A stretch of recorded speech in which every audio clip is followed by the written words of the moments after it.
मेरे साथ हैं शिवसेना उद्धव ठाकरे गुट की राज्यसभा सांसद प्रियंका चतुर्वेदी। मैम, तहव्वुर राणा के प्रत्यर्पण के मसले पर देश में जो सियासत हो रही है, अब बीजेपी नेता शाहनवाज हुसैन ने जो आप लोगों की तरफ से मोदी सरकार के पर तंज कसे जा रहे हैं कि वो श्रेय लेने की कोशिश कर रही है, इन बयानों को दुर्भाग्यपूर्ण करार दिया है। इस पर आप क्या जवाब? नहीं है ही दुर्भाग्यपूर्ण है। इस पे राजनीति करना दुर्भाग्यपूर्ण है। मैं मुंबई से आती हूँ जहाँ पे ये आतंकी हमला हुआ था। पूरी दुनिया में बैठकर ये पाकिस्तानी जो टेरर एलिटी है उन्होंने लाइव देखा था कि कैसे आतंक मचाया है और कैसे पूरे देश में हड़बड़ी मची है। और आज जब तहव्वुर राणा आया, मैं चाहती हूँ हर चैनल इसको दिखाए, क्योंकि ये इंडिया का फाइट बैक है। इसमें कोई राजनीति नहीं होनी चाहिए, क्योंकि 2009 में यूपीए के कार्यकाल में अक्टूबर 2009 में शिकागो में तहव्वुर राणा को पकड़ा गया था। आज वही लड़ाई आज कंक्लूड हुई है कि तहव्वुर राणा इंडिया आया है। 2020 में डेविड कोलमैन हेडली को पार्डन दिया गया था, क्योंकि वो एलईटी का पूरा टेस्टिमनी देने वाले थे। उस टेस्टिमनी में उन्होंने कहा है कि एलईटी के सबसे बड़े हिटलिस्ट में कौन थे? वंदनीय हिंदू हृदय सम्राट बाला साहेब ठाकरे जी थे। मैं उस पक्ष से आती हूँ जिन्होंने पाकिस्तान को दो टूक जवाब दिया है, जिन्होंने कहा ना हमें डिप्लोमेटिक रिलेशनशिप चाहिए ना इकोनॉमिक रिलेशनशिप चाहिए, जब तक कि अपने आतंकी टैप जो है उसको बंद ना करें। तो आज तहव्वुर राणा पे जो कार्रवाई होगी, मैं चाहती हूँ जल्द से जल्द कार्रवाई हो, लीगल प्रोसीजर को कंप्लीट कर कर इनको चौराहे पे, मुंबई के चौराहे पे जहां तुकाराम ओम्बले जी का स्टैचू है, वहां पर इनको फांसी होनी चाहिए। ये हमारा मानना है और इस पर राजनीति नहीं होनी चाहिए। ठीक है, लेकिन जो सवाल श्रेय को लेकर के उठ रहे हैं, बीजेपी कह रही है कि मोदी सरकार के कारण हुआ है, चिदम्बरम साहब कह रहे हैं कि यूपीए के दौरान की जो कूटनीतिक पहल थी ये उसका नतीजा है। तो ये किसकी पहल का नतीजा? ये देश का नतीजा है, देश की इन्वेस्टिगेटिंग एजेंसीज का नतीजा है, देश के वो दो होनहार वकील जिन्होंने वो दलील दी थी और एक्स्ट्राडिशन किया था उसका नतीजा है। ये हर देशवासी का नतीजा है जिन्होंने इसको प्राथमिकता दी थी। ये हर वो मुंबईकर का है जिसने जस्टिस की मांग की थी और उम्मीद की थी और 16 साल से इंतजार किया था। मैं इस पर राजनीति नहीं करना चाहती हूँ। ये मेरी शहर की बात है, मेरे राज्य की बात है। मुझे इस बात की खुशी है कि वो वापस देश लौटा है और इस पर सख्त से सख्त कार्रवाई होगी तो दिल मन से प्रसन्न होगा और कहेगा कि हाँ हाँ, आज हमारे देश ने इन लोगों को जवाब दिया है। ठीक है, लेकिन मैम, कांग्रेस के नेता हैं कन्हैया कुमार, उनसे ये सवाल पूछा गया तो उन्होंने बड़ा ही एक अजीबोगरीब इस पर उत्तर दिया। आप उस पर क्या कहें? देखिए, मैं फिर से दोहराऊंगी, तुकाराम ओम्बले जी थे जिन्होंने 28 गोलियां अपने छाती पे खाई और कसाब को जिंदा रखा, जिससे हमें पूरा एलईटी का जो कॉन्स्पिरेसी थी वो पता चली। हमारे हेमंत करकरे जी थे जो शहीद हुए डिस्पाइट जो जिस तरीके से माहौल था। बहुत सारे हमारे लोग, मुंबई वासी, अमेरिकन सिटीजन्स, दूसरे देशों के सिटीजन्स, इजरायली सिटीजन्स, उनकी शहादत हुई उस टेरर अटैक में।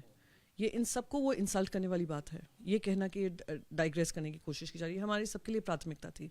मैं उम्मीद करती हूँ कि कन्हैया कुमार अपने शब्दों को वापस लेंगे और विचार करेंगे, पुनः विचार करेंगे कि आतंक पे कोई राजनीति नहीं होती है और आतंकवादी अगर हमारे देश में वापस आ रहा है और उसको जस्टिस फेस करना पड़ रहा है, तो इसमें हर देशवासी को उसमें मिलकर ये कोशिश करनी चाहिए कि जल्द से जल्द ये जो आतंक का माहौल पाकिस्तान ने बनाया हो उसको खत्म करने की बात हो। ठीक है मैम, इसके अलावा महिलाओं से जुड़ी हुई दो इश्यूज हैं।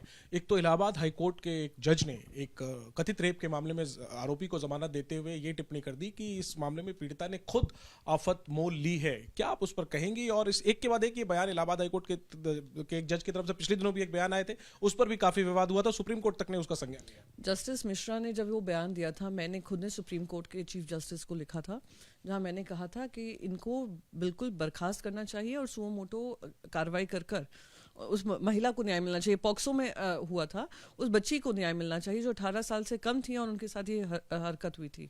तो सुओ मोटो संज्ञान तो लिया गया पर कोई कार्रवाई नहीं की गई जस्टिस मिश्रा पर। अब आप देखिए, फिर से जस्टिस सिंह हैं, उन्होंने किस तरीके का बेतुका जजमेंट दिया है। इलाहाबाद हाई कोर्ट में किसी तरीके की सेंसिटिविटी लाना जरूरी है कि क्योंकि जो जजेस हैं क्लियरली मिसोजिनिस्टिक हैं।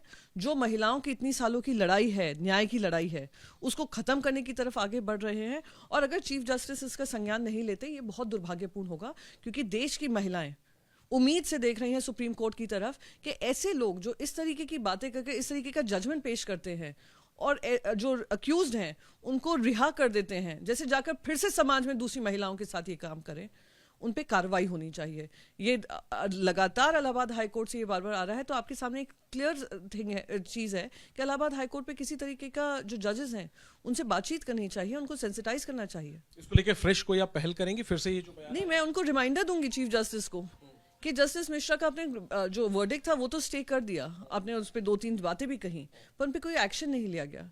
क्यों ऐसा है कि जो अकाउंटेबिलिटी की जब हम बात करते हैं, वो जो कैश स्कैम भी सामने आया है वो भी वापस इलाहाबाद हाई कोर्ट ही गए हैं, तो क्यों ऐसा है कि जुडिशरी के लिए अकाउंटेबिलिटी एक्सपेक्ट करना, वो क्यों नहीं हो रहा है? ये मैं बिल्कुल लिखूंगी उनको रिमाइंड करूंगी जस्टिस मिश्रा के बारे में, और क्योंकि उनको सह मिलती है बाकी जस्टिस को। और मैं ये दो टूक बोल रही हूँ महिला होने के नाते, हमने जो लड़ाई लड़ी है उसके नाते, क्या इस तरीके के जजमेंट्स जो आते हैं महिलाओं का जो संघर्ष है उसको डाइल्यूट करने का काम करते हैं। आखिरी में सर, मैम, पिछले दिनों में बनारस में एक विभत्स गैंगरेप का मामला सामने आया था। आज प्रधानमंत्री बनारस के दौरे पर हैं और उतरते ही उन्होंने वहां पर वरिष्ठ प्रशासनिक अधिकारियों और पुलिस अधिकारियों से बताया जा रहा है कि मामले की जानकारी ली और सख्त कार्रवाई के निर्देश दिए हैं। आप इस पर क्या कहें? प्रधानमंत्री जी को थोड़ी देरी हो गई ना ये कार्रवाई करने की बात करने में।